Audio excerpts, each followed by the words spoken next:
जय श्री कृष्णा। आप सभी माताओं और बहनों को करवा चौथ की बहुत बहुत बधाई। आइए अब जानते हैं करवा चौथ व्रत क्यों रखा जाता है।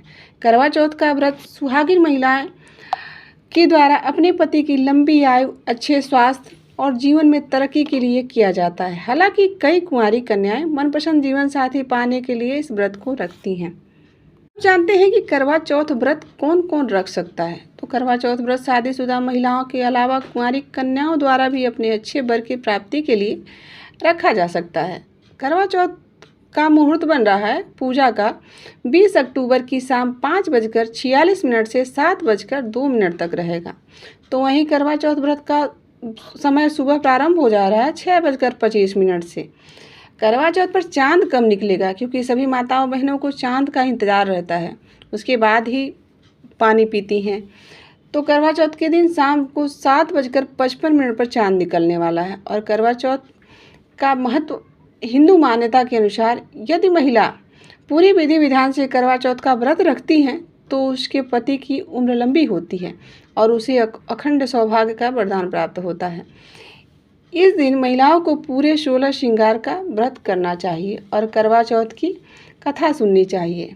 इस दिन आपको प्रयास करना चाहिए कि आप लाल या पीले रंग का वस्त्र धारण करें। काले नीले ये सब वस्त्र नहीं पहनना चाहिए। करवा चौथ व्रत हर सुहागिन स्त्री के लिए बेहद खास होता है। इस दिन वह निर्जला व्रत रखकर पति की लंबी आयु की कामना करती हैं। कहा जाता है कि इस व्रत को देवताओं के लिए उनकी पत्नियों ने भी रखा था। इस व्रत का प्रसंग महाभारत काल में भी मिलता है। करवा चौथ व्रत की बहुत सारी कथाएं प्रचलित है, जिनमें से एक माता पार्वती और भगवान शिव से जुड़ी हुई है। तो चलिए उसे सुनते हैं। एक पौराणिक कथा के अनुसार सबसे पहले करवा चौथ का व्रत शक्ति स्वरूपा माँ पार्वती ने भगवान शिव के लिए रखा था। इसी व्रत से उन्हें अखंड सौभाग्य की प्राप्ति हुई थी।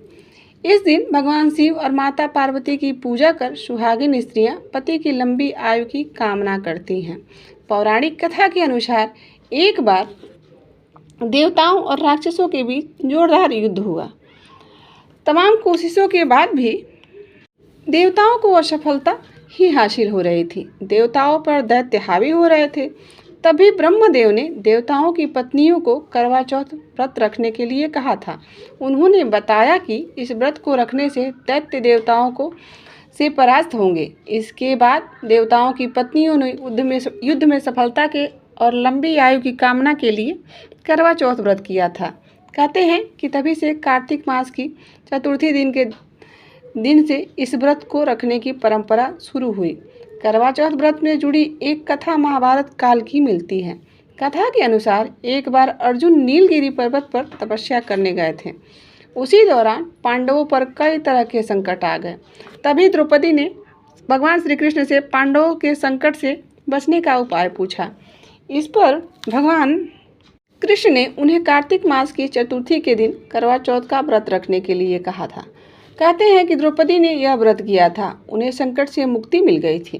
करवा चौथ की पौराणिक व्रत कथा के अनुसार बहुत समय पहले की बात है। एक साहूकार के 7 बेटे और उसकी एक बहन करवा थी। सभी सातों भाई अपनी बहन से बहुत प्यार करते थे, यहाँ तक कि वे पहले उसे खाना खिलाते और बाद में स्वयं खाते थे। एक बार उनकी बहन ससुराल से मायके आई हुई थी। शाम को भाई जब अपना व्यापार व्यवसाय बंद कर घर आए तो देखा कि उनकी बहन बहुत व्याकुल थी। सभी भाई खाना खाने बैठे और अपनी बहन से भी खाने का आग्रह करने लगे, लेकिन बहन ने बताया कि उसका आज करवा चौथ का निर्जल व्रत है और वह खाना सिर्फ चंद्रमा को देखकर अर्घ देकर ही खा सकती है। चूँकि चंद्रमा अभी तक नहीं निकला है, इसलिए वह भूख प्यास से व्याकुल हो उठी थी। सबसे छोटे भाई को अपनी बहन की हालत देखी नहीं जाती थी और वह दूर पीपल के पेड़ पर एक दीपक जलाकर चलने की ओर में रख देता है। दूर से देखने पर वह ऐसा प्रतीत होता है कि जैसे चतुर्थी का चांद निकल रहा हो। इसके बाद भाई अपनी बहन को बताता है कि चांद निकल आया है, तुम उसे अर्घ देने के बाद भोजन कर सकती हो। बहन बहुत खुशी के मारे सीढ़ियों पर चढ़कर चांद को देखती है और उसे अर्घ देकर खाना खाने बैठ जाती है। वह पहला टुकड़ा ही मुंह में डालती है कि उसे छींक आ जाती है। दूसरा टुकड़ा डालती है तो उसमें बाल निकल आता है और जैसे ही तीसरा टुकड़ा उसके मुंह में डालने की कोशिश करती है तो उसके पति के मृत्यु के समाचार उसे मिलता है। वह बौखला जाती है। उसकी भाभी उसे सच्चाई से अवगत कराती है कि उसके साथ ऐसा हुआ है, उसके साथ छल हो गया है। करवा चौथ का व्रत गलत तरीके से टूटने के कारण देवता उससे नाराज हो गए हैं और उन्होंने ऐसा किया है। सच्चाई जानने के बाद करवा निश्चय करती है कि वह अपने पति का अंतिम संस्कार नहीं होने देगी और अपने सतीत्व से उसे पुनर्जीवन दिलाकर रहेगी। वह पूरे 1 साल तक अपने पति के शव के पास बैठी रहती है, उसकी देखभाल करती है। उसके ऊपर उगने वाली सुईनुमा घास को वह एकत्रित करती जाती है। 1 साल बाद फिर करवा का दिन आता है। उसे सभी भाभियाँ करवा चौथ का व्रत रखती हैं। वह भाभियाँ उससे आशीर्वाद लेने आती हैं तो वह प्रत्येक भाभी से यम सुई ले लो, पिए सुई दे दो, मुझे भी अपनी जैसा सुहागन बना दो, ऐसा आग्रह करती है। लेकिन हर बार भाभी उसे अगली भाभी से आग्रह करने का कहकर चली जाती है। इस प्रकार जब 6ठे नंबर की भाभी आती है तो करवा उससे भी यही बात दोहराती है। यह भाभी उसे बताती है चूँकि सबसे छोटे भाई की वजह से उसका व्रत टूटा था, अतः उसकी पत्नी में भी शक्ति है तो वह उसके पति को दोबारा जीवित कर सकती है। इसलिए जब वह आए तो तुम उसे पकड़ लेना और जब तक वह तुम्हारे पति को जिंदा न कर दे उसे नहीं छोड़ना। ऐसा कहकर वह चली जाती है।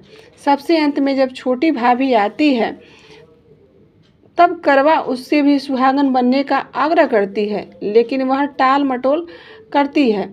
इसे देखकर करवा उसे जोर से पकड़ लेती है और अपने सुहाग को जिंदा करने के लिए कहती है। वह जो छोटी भाभी रहती है वह उसे छुड़ाने के लिए उसे नोचती है, उसे खसोटने लगती है, लेकिन करवा उसे नहीं छोड़ती है। अंत में उसकी तपस्या को देखकर भाभी पसीज जाती है और अपनी छोटी उंगली से चीरकर उसमें से अमृत उसके पति के मुंह में डाल देती है। करवा का पति तुरंत श्री गणेश कहता हुआ उठकर बैठ जाता है। इस प्रकार प्रभु कृपा से उसकी छोटी भाभी के माध्यम से करवा को अपना सुहाग वापस मिल जाता है। एक और अन्य कथा के अनुसार यह कथा सावित्री और सत्यवान की है, जिसमें यमराज सावित्री के पति के प्राणों को ले जाते हैं और सावित्री उनसे पीछे पीछे पति के प्राणों की भीख मांगती और करुण क्रंदन करते हुए जाती हैं। सावित्री के विलाप से विचलित होकर यमराज उन्हें सत्यवान के जीवन को छोड़कर कुछ ही भी मांगने का वचन देते हैं। सावित्री ने यमराज से पुत्रवती होने का आशीर्वाद मांग लिया और यमराज ने तथास्तु कह दिया। इस पर सावित्री ने यमराज से पूछा कि जब आप मेरे पति के प्राणों को ले जा रहे हैं तब मैं पुत्रवती कैसे हो सकती हूँ।